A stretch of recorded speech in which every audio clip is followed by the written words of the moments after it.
I'm going to show you this in a second. What's up, marketers? Now, I show hundreds of ad creatives on this channel every single month. Be sure to subscribe if that's your brand of nerd thing. But I want to address the elephant in the room, one of your frequently asked questions, which is, what about B2B service-based businesses and info products? Well, today's video is going to be about B2B. Now, here's the deal. I truly believe that if all brands borrowed from what the big D2C brands were doing, they would probably be a whole lot better off. I've spent over $100 million on Facebook ads, and the truth is that the format that works between B2C, D2C, and B2B, it's not really that different because it's what works on the platform, aka meta ads. But there are a few nuances with B2B and a few strategies that I've definitely seen work again and again, and I want to dive into those particular ad creatives today. In addition to these ad creatives that work for B2B, I'm also going to sprinkle little tips and tricks throughout this entire video. They will be just as valuable as the ad creatives themselves, and honestly, they're gonna make you look really smart in your next marketing meeting. So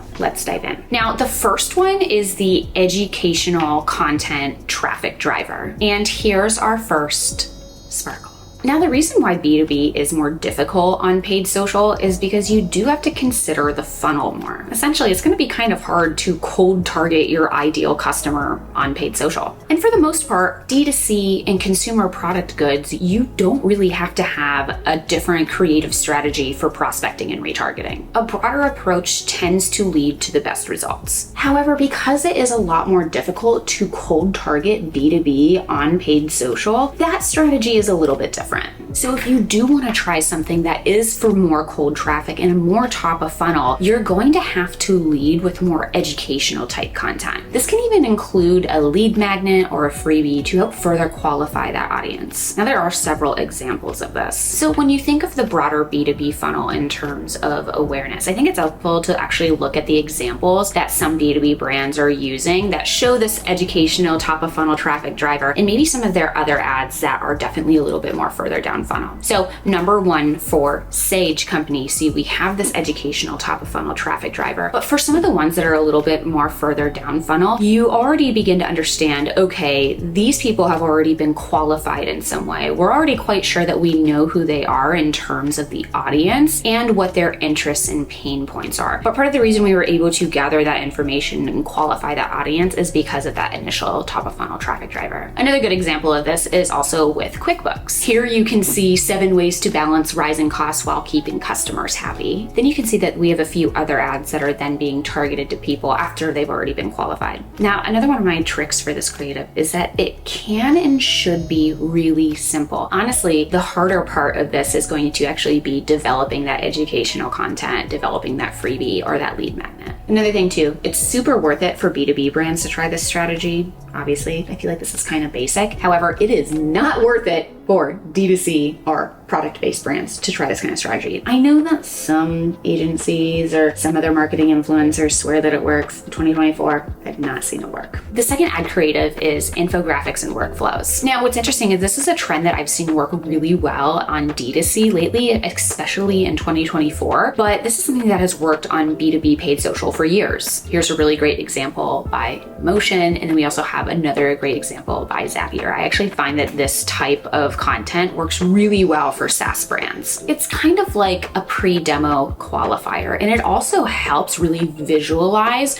what people are going to be experiencing with your brand or product. This is something, again, that often occurs in the demo, so it's kind of like a pre-demo. Number 3, if I had to test one ad creative for a B2B brand, it would be this one. And spoiler alert, this is also something that works really well in D2C, statistics-based ads. And here's the tea. When you use numbers in your ad creatives, it automatically makes people trust you more and seem more legitimate, especially when they are statistics. Statistics automatically speak to the logical side of the brain, the decision-making part of the brain, and candidly, the part of the brain that justifies a purchase. And your brain is going to be operating in hyperdrive too when you're evaluating a purchase for your business. Now, I will say one big difference between what I've seen work in statistics for D2C brands versus B2B is oftentimes for B2B, when you use statistics that speak to the larger problem or don't necessarily speak about the transformation, that can actually work really well in B2B because that's helped further qualifying your audience. Because again, typically people are not making the purchase directly from that B2B ad. They have to go through a longer sales process. But on D2C, what's really working is when you communicate more about that transformation with your product. Number 4, testimonial ads. Nothing new here, right? If you've seen some of my videos, this is something that we've also seen work really well for D2C e-com brands. However, there is one really big difference between B2B and D2C brands. Can you guess what that is? Number 1, if you are using testimonials for your B2B brand, try to include the job title or position of the person that you are using the testimonial from. It's so interesting because in D2C and e-com, yeah, you can use the name, you can say verified purchaser, but honestly, I've split tested those things to death and it doesn't really sway the differences too much. It's really much more about getting the best gold nugget review that you can. But for B2B, I actually do see a big increase in results when you are actually including the job title of the person that you're using the testimonial from, especially if you're using something like a senior director, a VP, or a founder, CEO, entrepreneur, whatever, some higher level job title, that automatically more qualifies that review.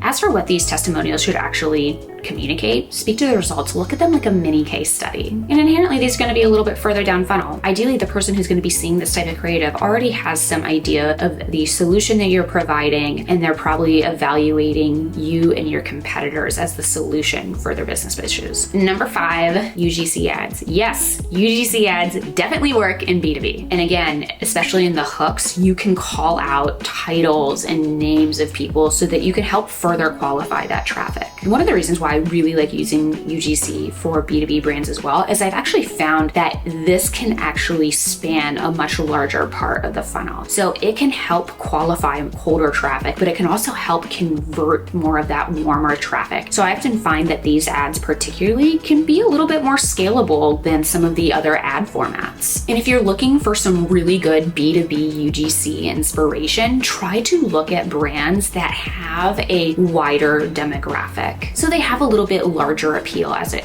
relates to the targeting. So this will be brands like Shopify, who are targeting potentially new business owners or people who are aspirational and wanting to be an entrepreneur. That target demographic is way bigger than people who are already a founder or CEO. So these are going to be brands like Motion App and Shopify. I am always looking at those brands particularly for really good UGC content that is more B2B oriented. Another little trick here that I have is when you are developing this UGC content, really think about the software and tools that your users are using every single day and try to add that imagery directly into your UGC content. So if your users are using Google Calendar, ChatGPT, or Reddit, or Twitter, try and insert some of that imagery into the UGC, which is going to help qualify that people are in the right place and they're watching the type of content that is actually right for them. My final note on B2B content is just because I listed these 5 formats doesn't mean that you should abandon the tried and true formats that I talk about all the time on this channel. Us versus them, our competitor highlights are also really, really powerful for B2B. So are ugly ads. There are tons of brands that are really nailing different types of ugly ads for their paid social. Press, of course, can also be something that really helps get more leads or more people into your funnel. Another thing that really works here in addition to press is really big brand endorsements. So if you're able to showcase some of your customers and if they're really big brand names, that often has the same type of stamp of approval that press often does. And finally, my little note here is as you guys continue to watch my channel and as I'm showing you tons of these different ad creative formats, even if it's not a direct one-to-one for your industry, try it. You do not want to just be trying what other people in your industry are doing. I often find that sometimes the biggest swings where you are becoming the first in your industry to try a format or try an idea, that can often lead to the biggest long-lasting impact for an ad creative. So do not be afraid to be the first. And if you want to see more videos like this, please leave me a shout in the comments and I will see you next week.